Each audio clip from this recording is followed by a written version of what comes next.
This is the five topic about detachment.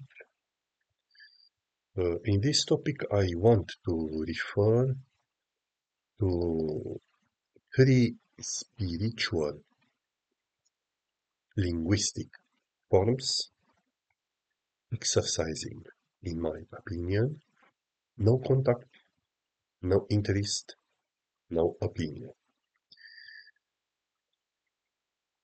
Let's see what I want to talk about. So, in the previous videos, I have talked about detachment and its subsequent phases: renunciation, estrangement, and solitude.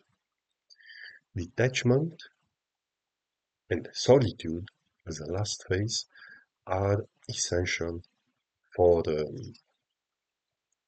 favorizing the process of merging with God, of unifying with God, of uniting with God. So basically we have two processes. We merge with world or we merge with God. Basically, it's about a problem of identity. We have to finally find our identity in God, not in the world. Being worldly, we identify with worldly processes, with worldly entities.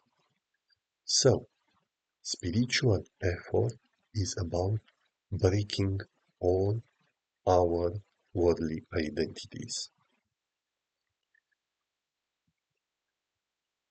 Wanting, wanted to be with world affects the basic process of merging with God. In what sense? This affecting has two aspects: disturbs and disrupts. Disturbs and disrupts the process of uniting our soul with God.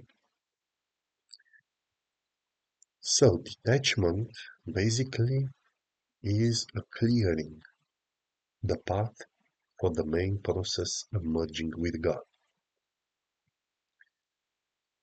Detachment gives us power to rule over our worldly impulses.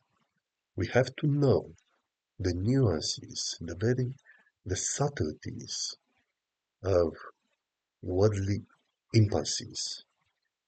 In other words, these are called sins. The sinful tendency that keep us away from the God. So spiritual knowing is a knowing about nuances of these impulses, basically. Is just one half of the spiritual process, because the other half refers to knowing the God and how to infuse our soul with God, what God is and what is the process by which we are infused with God.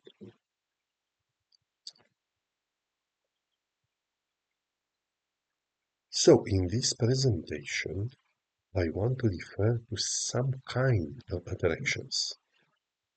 As I have already mentioned, we are caught in this tornado: attractions, repulses, angers, and fears. This is the world. The world is about attractions, about angers, furies, and about fears. No, we want to extract ourselves from this very dangerous tornado and ascend to God, metaphorically speaking. But this ascension is practically realized by commingling interweaving our soul with God. So, what kind of attractions I want to talk about in this presentation? Judging the world, immersing our mind into the worldly matters. I want to reveal how dangerous it is for the soul to lose ourselves, to use our mind in the matters of world, in analyzing, in cultivating all the rationalities concerning this world. So, more specifically, attraction to know worldly things and to judge worldly things. Attraction to know and attraction to judge, analyze and judge. So, this attraction to know things, this interest in the worldly matters, has many phases. I call them phases of compulsion. Phases of compulsion, they are the same. This is a generic list of phases of compulsion.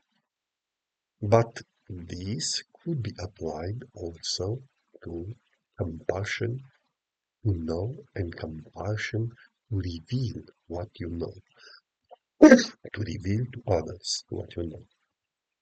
So, the phases of compulsion, first of all, we have this instinct to share, to tell, to speak, to communicate.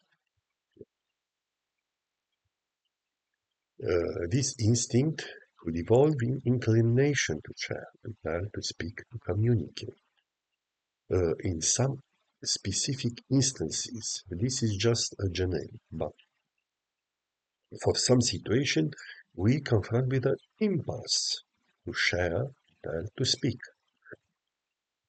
This could evolve in a desire, in a need to share. Afterwards, this need, if we do not share, if we resist, this could transform in longing, in craving, in urging, in eagerness. And if we do not resist, and this cycle is repeated over many, many instances, many experiences, the instinct speak evolve into compassion to speak. So, contact with worldly matters plants the seeds of the three evils: attraction, anger, and fear. This contact has a very close relation to ordinary speech. Ordinary speech always ignites and spurs the three demons, fuels the three demons of attachment, anger, and fear. I have put here some 5 phases. So, speech ignites, sparks, spurs, spread, fuels and nurtures attachment, anger, and fear. So, in the spiritual process, we can speak about two order here, some behind us. Okay. We can speak about impurity of attachment for speech that contradicts the basic mainstream of spiritual quest, unifying with God. This is a countercurrent. It's countercurrent in pure speech. And impure speech is closely related to impurity of knowledgeable self. This is a very hidden, subtle, or could be a gross type of ego. The need to prove ourselves, the need to demonstrate our capabilities, the need to accept ourselves, and the hidden desire to earn recognition. Maybe the last one is not so clear. You can speak by your mouth. I don't want to earn recognition. I just want to share uh, some informations. But in the subtle layer of the soul, I think, we fool ourselves because this desire maybe and probably exists inside of us. The desire reckon the hidden desire, the subtle desire, which the subtle desire to earn recognition, the subtle desire to earn recognition. Okay, so when we start accumulate wisdom, spiritual wisdom, this proving of ourselves could be put in these expressions. We just want others know that we are endowed with knowledge, enriched with knowledge, instilled with knowledge, infused with knowledge, saturated with knowledge. Yes. Sounds a little bit comic, but these are mm, some modulations of the ego that are somehow catched in linguistic forms, informed by deep understanding.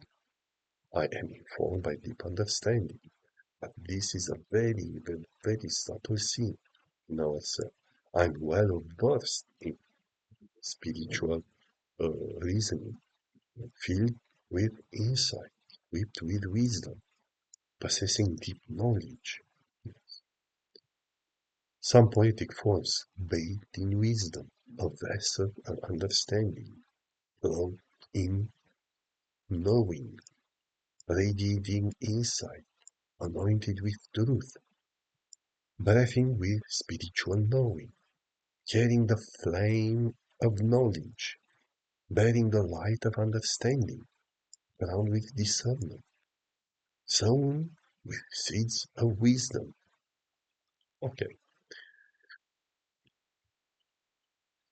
I just want to put these expressions to see the comic way of the ego, how ridiculous we are deep inside of us because basically we do not possess any kind of wisdom. All the wisdom belongs to God. All the wisdom belongs to God. So,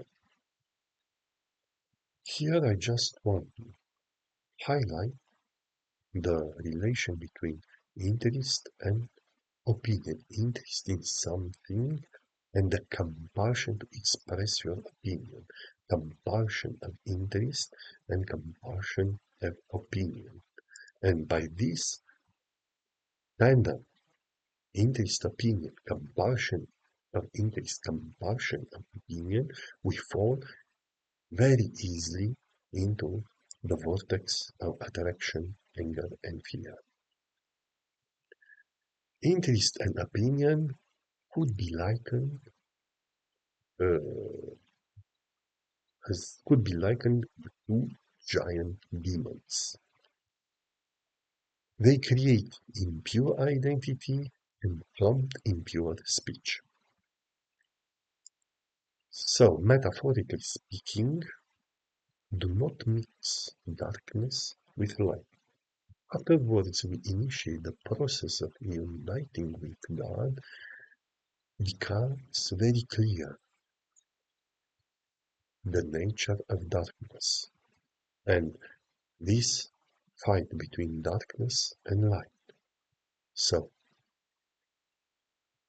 we become aware of this, of their contradictory nature, and we try to separate the waters. Do not mix darkness with light. Light means the process of uniting with God. Darkness means the process of uniting with worldly matters. Darkness also means identities, a lot of identities created via opinion mechanism.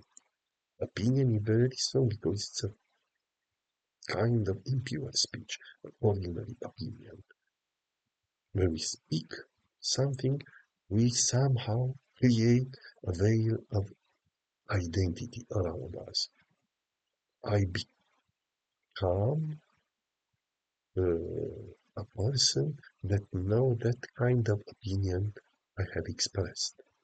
So somehow these opinions create uh, a veil of identity, of worldly identity that opposes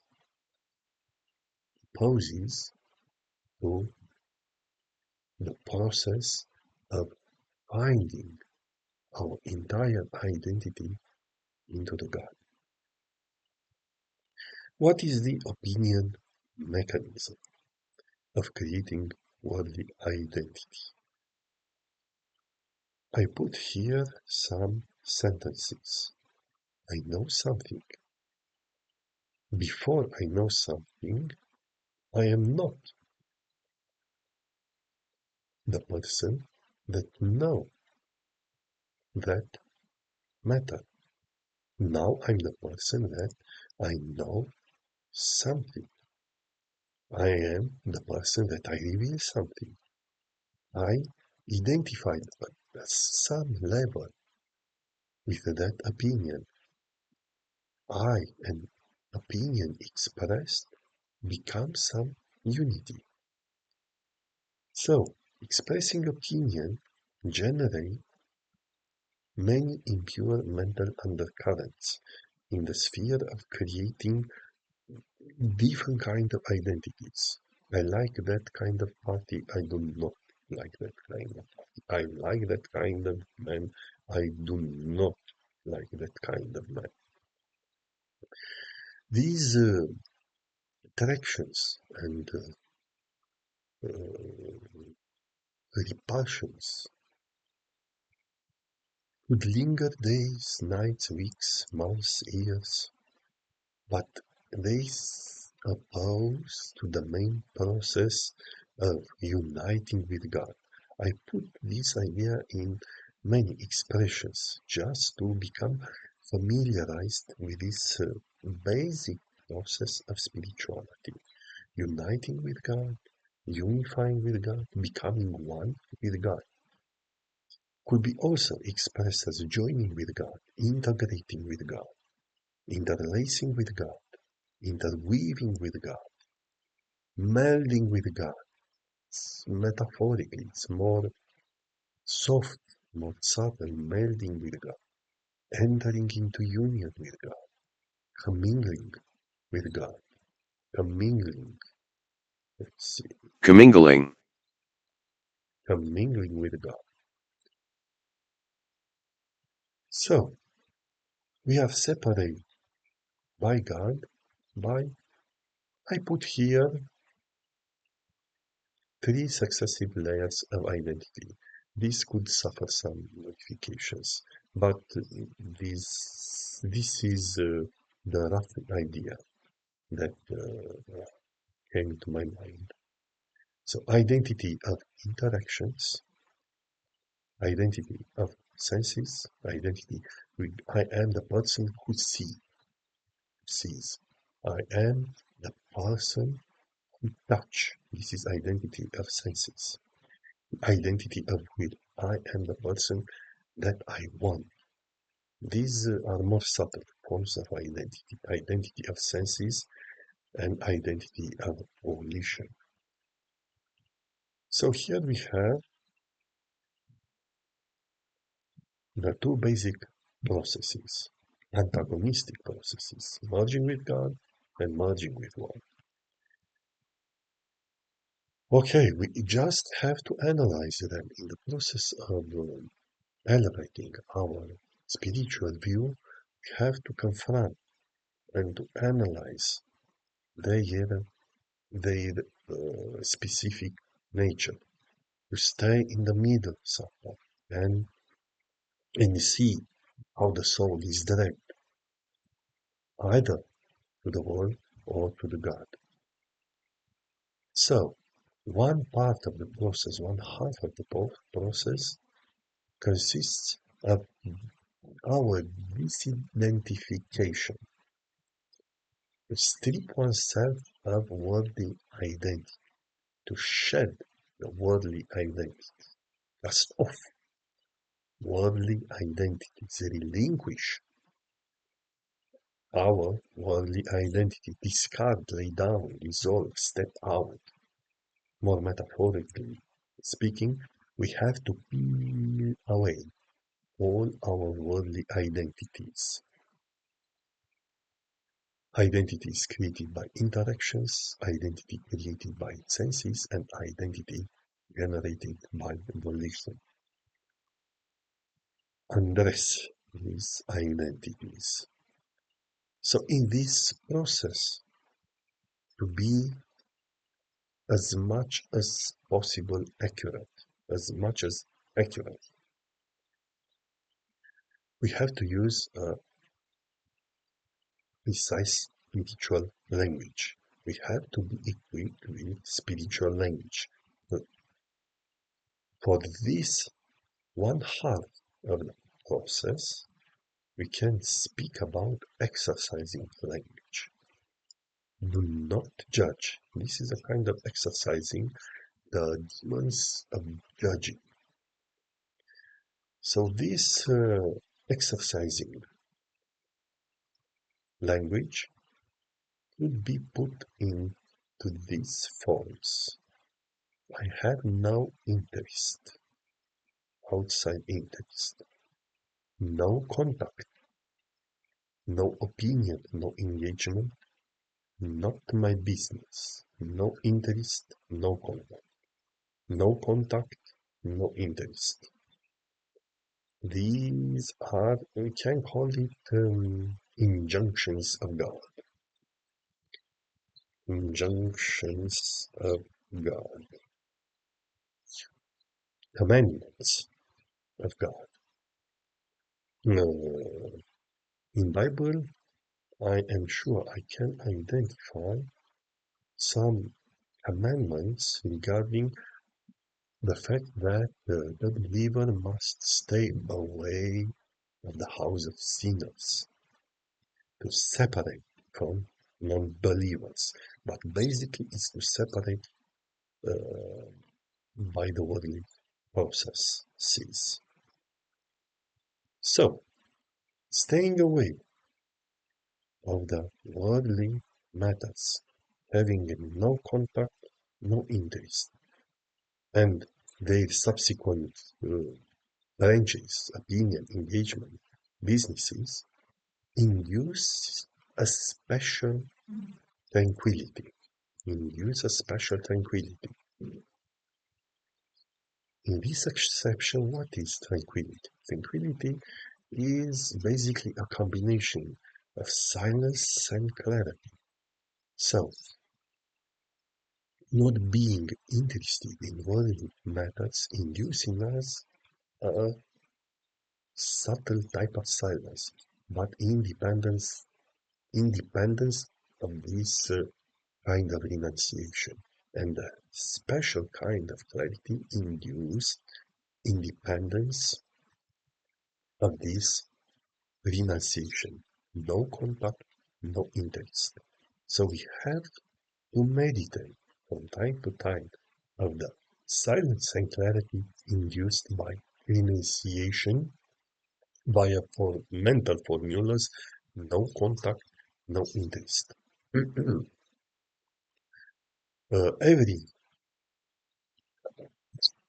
every worldly contact creates attractions and aversions, opinion and reaction, ultimately worldly identity.